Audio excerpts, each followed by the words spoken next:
My name is Tel Ganeshan. I'm the president of TiE Detroit.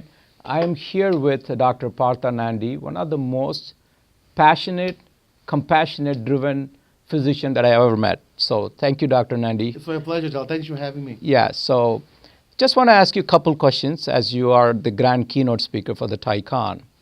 You touch people's life every single day. What does medical innovation mean to you? Medical innovation, especially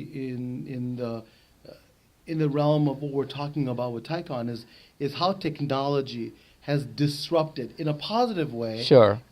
Medicine and its delivery. So I'll tell you that we now know that patients can access us through the technology that we have developed and do it in a way that's efficient without having to wait for the doctor. So, for example, if you're trying to see the doctor and you Sure. can't see them until December 2016, and you don't have to wait anymore because there are patient portals. There's ways in which you can communicate with them, and that technology has really been important. So for me, when you were kind enough to ask me to be a speaker Yes. for this event, it was exciting because the entrepreneurs that are here are really developing that technology Sure. and disrupting the technology so that we can deliver better care. Sure. And if we can do that more efficiently without patients having to wait and wait and wait, I think that's wonderful. That's great, yeah. So, obviously in the technology realm, there's a lot of startups.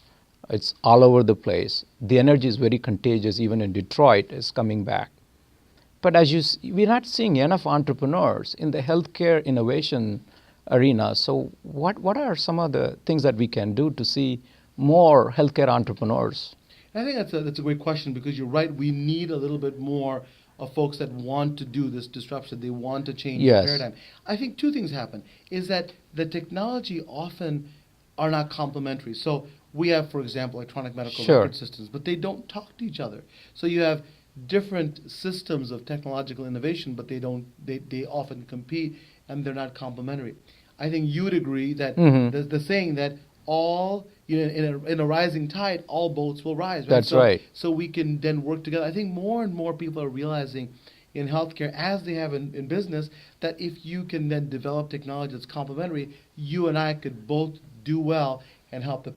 Okay. That's what I think is missing. And secondly, people who deliver healthcare, Sure. where our mindset is a little different than in business, as far as process management, as far as efficiency. Sure. We are not trained that way. But I think now we're realizing in order to do what we want to do, which Okay. is get the best care for the patient, we need to develop those technologies. I think that's going to happen more and more.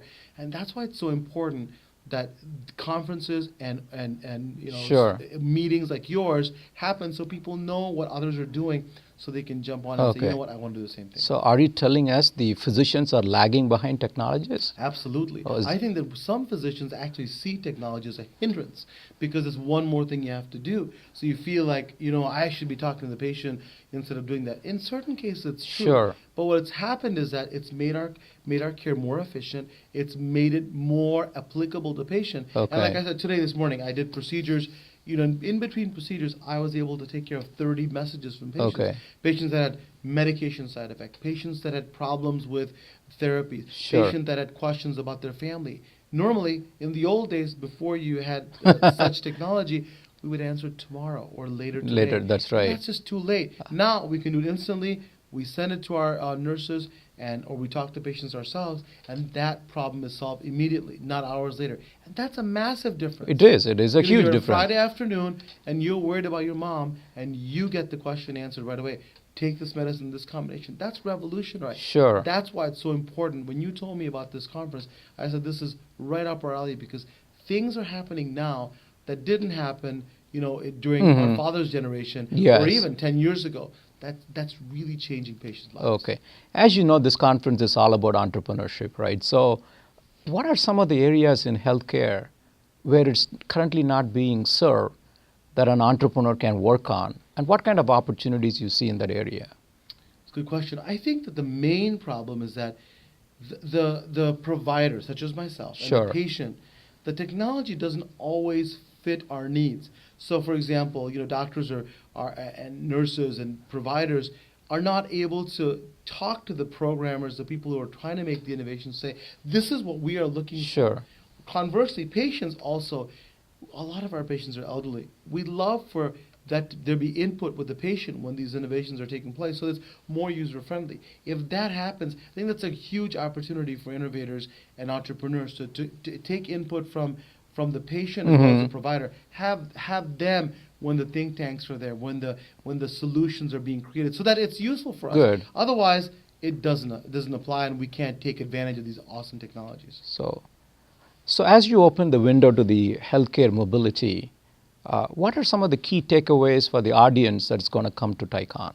It'll be exciting, because what I want to talk about is how this mobility technology, these platforms and solutions have affected my life as a physician and as a caregiver. You know, both my father's had a stroke, my mom's ill, so I also see it from the other side. I see. As a patient and as a provider, it's revolutionized what we're doing, and it's made it more exciting to practice. It's made it better as a patient. But I think the future is even brighter. I love social media and what it's doing for that platform.